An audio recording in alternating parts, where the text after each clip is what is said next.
Olá pessoal, sejam bem-vindos a mais um vídeo aqui no canal. Hoje o vídeo é um tanto polêmico, podem me acusar de uma coisa ou outra, mas eu quero que vocês tratem esse vídeo no campo das possibilidades, né?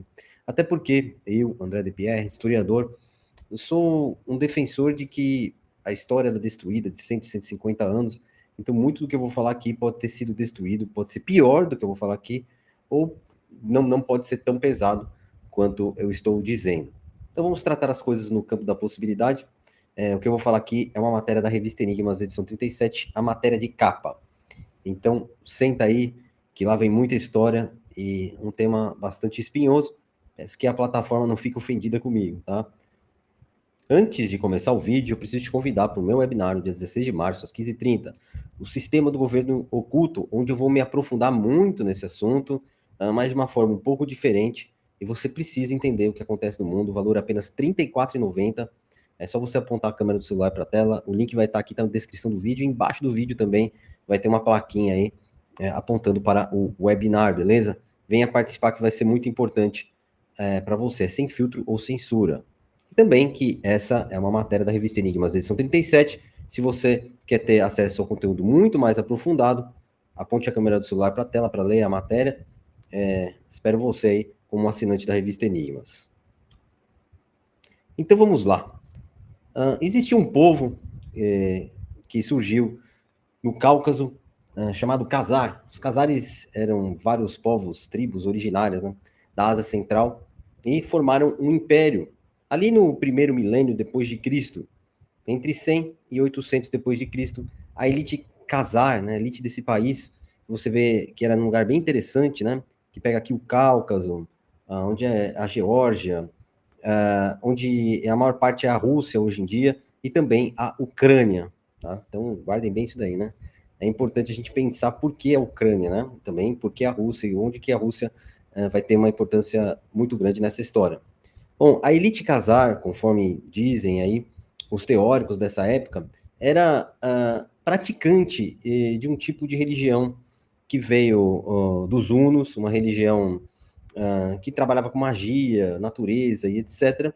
Mas depois eles passaram a praticar a magia negra e faziam ofertas ao deus Baal, que é conhecido de muitos. Eles também, importantes naquela época, foram fundadores de Kiev, a capital atual da Ucrânia. E quando eles chegaram lá, parece que já tinha uma comunidade judaica, alguma coisa assim na região. Em 862, um líder viking, Rus, chamado Rurik, fundou a cidade de Nova Gárdia e a nação russa nasceu. Então a nação russa nasce dos vikings. Os vikings se estabeleceram entre as tribos eslavas sob o domínio dos Khazares. Então nesse Império Khazar de 100 a 800 depois de Cristo, tinham vários povos ali de diversas etnias. Os Khazares inicialmente eram tribos turcas, né? Mas daí depois tem os eslavos, diversas tribos de muitas etnias aí diferentes, caucasianas, né? Então, inicialmente, quando os vikings se estabeleceram na região, teve assim um confronto com os Khazares, mas ali naquela época a Rússia, o Rus, era mais fraca e os Khazares tinham um império, então os Rus tentavam uma independência ali na região sobre os Khazares. E isso vai surgir já ali no início uma certa revanche, né, um sentimento de vingança entre os Khazares contra os russos, já desde o início.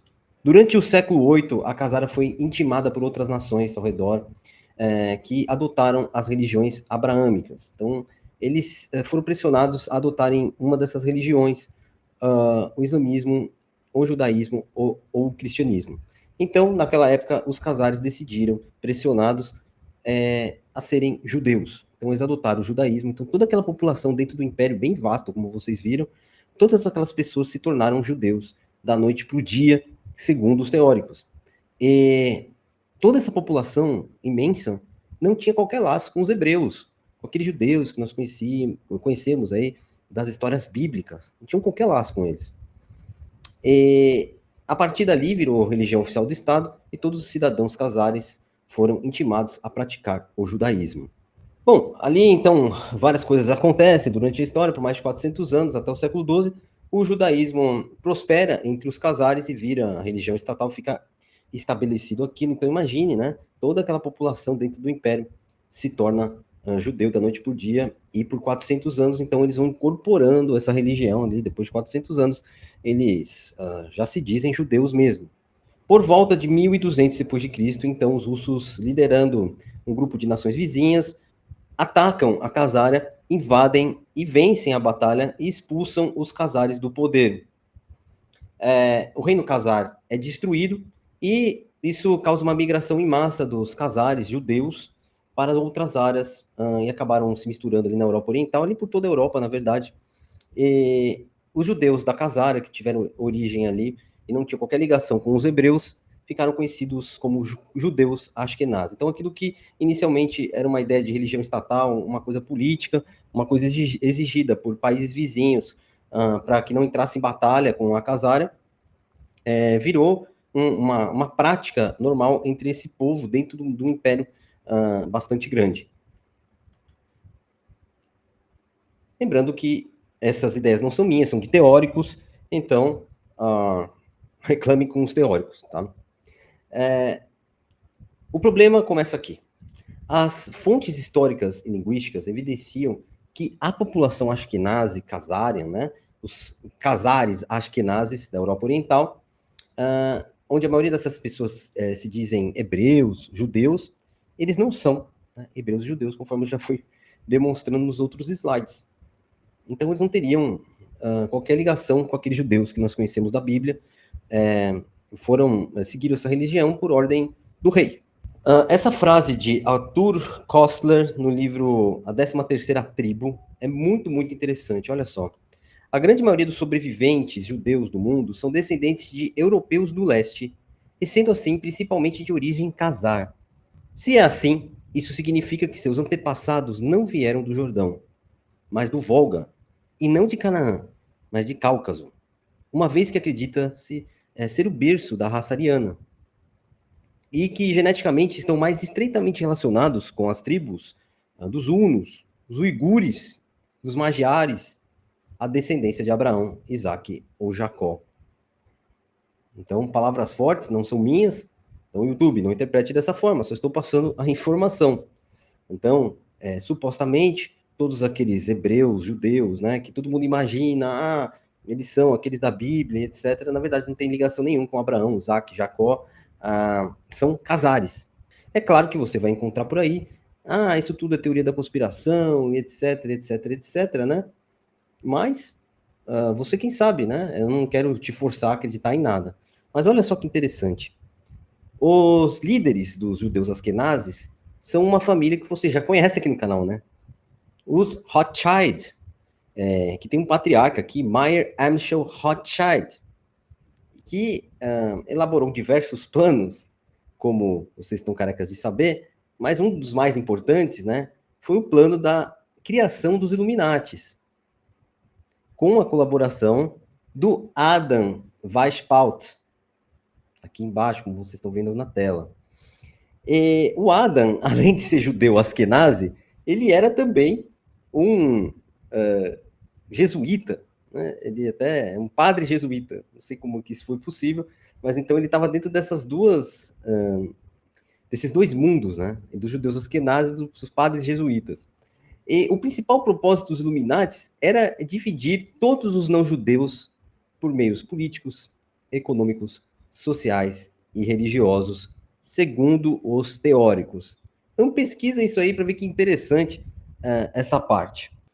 Como vocês sabem, isso acontece ali no fim do século XIX, e depois de um tempo, no fim do século XIX mesmo, isso vai acontecer em 1770 e pouco, mas a gente sabe que logo depois da criação dos Illuminatis, da Baviera, no fim do século XIX, surgem diversas revoluções no mundo, a mais famosa, a Revolução Francesa, que foi financiada por Rothschild, segundo os teóricos, segundo também historiadores.